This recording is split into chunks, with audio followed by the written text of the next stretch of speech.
आणि आजच्या मोठ्या राजकीय बातम्या आपण पाहूया। एक है तो सेफ याचा नारा, पण बांगलादेश आणि मुंबईतही मंदिरं सुरक्षित नाहीत।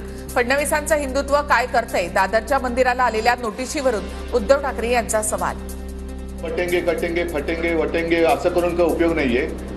जिथे काही नाहीये तिकडे छाती फुगवून दाखवण्यात काही अर्थ नाहीये, पण जिथे अत्याचार होत आहेत त्यांना आपली धमक दाखवण्याची आज गरज आहे।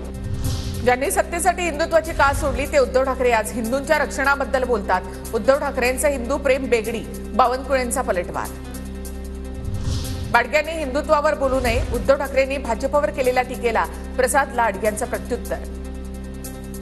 मला असं वाटतं की बाडग्यांनी या बाबतीत बोलू नये। ज्यांनी स्वतः डोक्यावरती मुसलमानांची टोपी घातली आहे त्या बाडग्या उद्धव ठाकरेंनी माननीय मोदीजींना विचारण्याचा अधिकार संपवून बसलेले आहेत।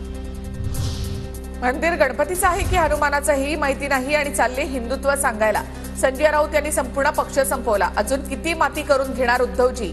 चित्रा वाघ यांचा ट्विट करत निशाणा। अश्विनी भिडे यांची सीएम कार्यालयामध्ये प्रधान सचिव म्हणून नियुक्ती। मेट्रो वुमन अशी ओळख असलेल्या अश्विनी भिडे आता मुख्यमंत्री कार्यालयात। 22 जानेवारीला सुप्रीम कोर्टामध्ये होणाऱ्या सुनावणीनंतर पालिका निवडणुकांचं भवितव्य ठरणार। राज्यातील महापालिकांच्या निवडणुका एप्रिल नंतर होण्याची शक्यता।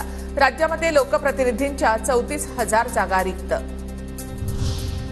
मुंबई महानगरपालिका स्वबळावर लढण्याचे संजय राऊतांचे संकेत। स्वतंत्र लढून कार्यकर्त्यांना बळ दिलं पाहिजे। ज्यांना स्वतंत्र लढायचं आहे त्यांनी लढलं पाहिजे, संजय राऊतांचं वक्तव्य। संजय राऊतांच्या देहबोलीमध्ये नैराश्य दिसतं, राऊतांनी भूमिका स्पष्ट करावी, विजय वडेट्टीवार यांची मागणी। मला पदमुक्त करा, नाना पटोले यांची मल्लिकार्जुन खरगेंकडे मागणी। नाना पटोलेंची प्रदेशाध्यक्षपद सोडण्याची तयारी, सूत्रांची माहिती।